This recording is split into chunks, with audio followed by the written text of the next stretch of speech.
Jumping back, well, some time has gone by, and as you guys can see, I've added some more coils. I know the last thing I talked about was adding this little kind of porthole thing and like doing some different designs with the coil itself. You can see I did a spiral, a couple little just balls of clay. You could also do vertical coils. You can do a lot of different things. Or you could flatten your coils similar to how this one is. And there's a few artists that hopefully you saw some slides of that use this kind of technique. So what I want to talk to you real quick though, as we needed to get a little height so I could start showing you how to do some of the different textures and different things on the outside. In order to do these kind of rope-like textures where the coil is, you're creating like a pattern in the coil, you actually need a few rows and you're going to do it kind of as you build.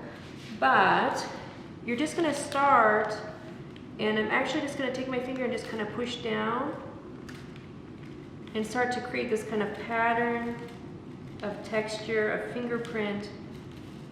And you'll see this in a lot of kind of ancient coil pots. If you look at like some pre-Columbian works and stuff from South America, you see this often. There's a lot of examples out there.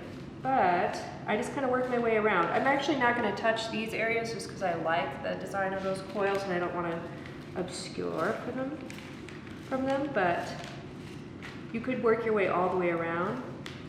And you can see my hand is on the inside, really supporting that inside so that I'm not just smushing it or distorting it too much. So I have that first row, and then you're going to do that again on the coil right above. That one kind of went too far, but that's fine. When I do something like this, there's the tendency to feel like if you're blending the outside like this, you don't need to blend the inside, but I recommend always blending the inside anyways. The only time I think you could not is if you're doing a full-on smoothing of the outside. Then you could leave coils on the inside if you want to, which can be a nice surprise, you know, if you're kind of highlighting that inner space with different coils. But in general, if you're just doing a texture like this, you're going to want to make sure you still smooth the inside. Because what happens is even though we're kind of blending, it's not a great blending job. They kind of can still pop apart. So you want to really make sure that inside is nice and smooth together. So you can just move around and you see how that's just building up. It's slowly kind of becoming more interesting. I could leave certain coils if I want to, and just do it every other coil. I could do all kinds of weird stuff. You could use a tool to do it. I like to use my finger just because, I don't know, I just like minimal tools sometimes when I'm doing a little bit of hand building. So we'll just keep going a little bit. And then I'm going to show you, I'm going to add just a couple coils and show you how to smooth just the inside and the outside. And that way you kind of get the general idea. I'll be adding to this tomorrow, so I'm going to let it set up. You can see it's very, very soft. At a certain point you can't keep adding because of, it just won't hold any more weight, so you have to kind of let it set up. When you let coil pots set up, if you're going to work on it the same day, you can just kind of cover the rim and let the body set up so that it gets a little more strength. If you're going overnight, you're going to cover both the rim and the whole thing. Never let this dry out completely, right? So we're going to let this just dry a little bit, get its strength up. You want to leave the rim soft enough so you can add more clay easily. So it's kind of a good practice in time management when it comes to like letting things dry, which in ceramics, drying things is probably like the hardest thing to kind of get a hold of and grasp. And especially like limited time in a studio, like coming in every few days, you really got to make sure that you're only letting things dry while you're here to really be able to monitor them. What I like to do personally when I'm making coils, I'm just going to roll this one out real quick, but whenever I'm letting something dry, I actually I use a very small piece of plastic just on the rim and then cover everything else in plastic. And what that does is if you like saran wrap or anything like that along the rim, it just keeps that rim so nice and soft, and then lets everything else kind of set up like a normal piece of clay.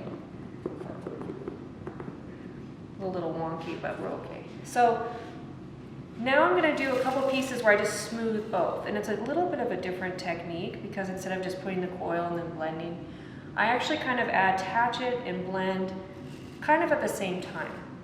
So when I attach this piece, I'm actually pulling up on the outside clay just a little bit. That bottom coil, this isn't the best coil, but what this actually does is we're going to start, when we start blending clay like this, we're going to pull the clay up on the outside and push it down on the inside. And this is just a way that I've learned how to do coils where you're really creating a smooth kind of form, where you're just kind of letting, instead of doing two coils like this, you're actually blending the clay so they start to overlap like this. One side's going up, one side's going down. So I kind of did that on the outside, and then on the inside, I'm going to take my thumb, I'm just trying to turn a little bit so you guys can see this, and I just push down on the coil.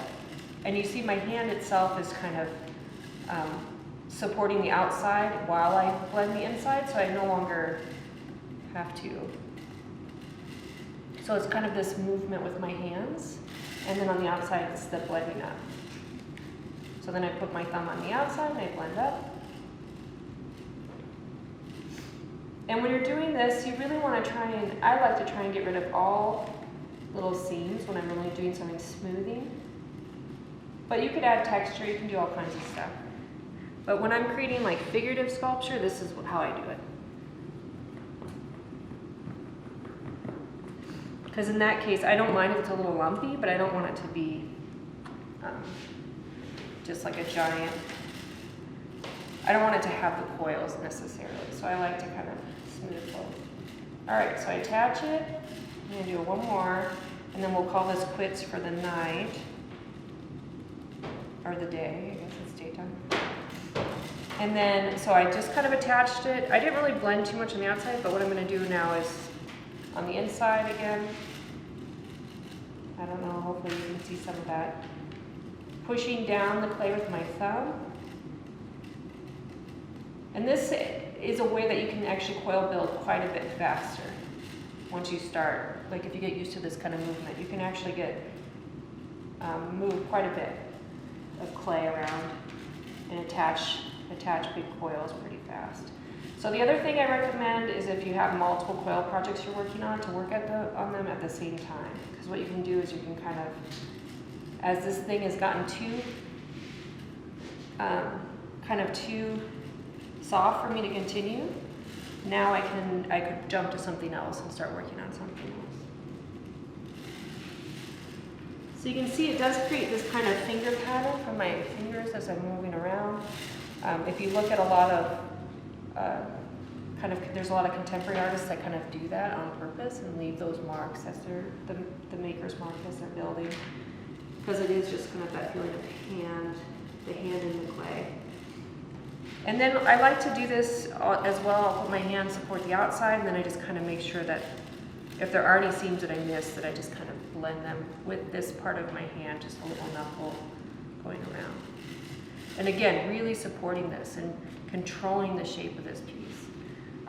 When you have this kind of smooth outside, you can actually really start to manipulate the shape in different ways.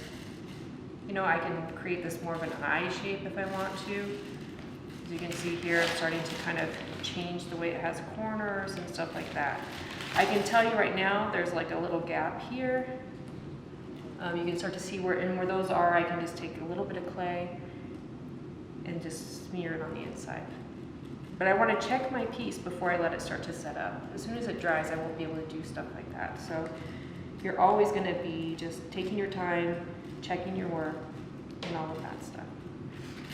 All right, so I'll cover this in plastic, and then we'll pick up and add some more clay tomorrow. That's it.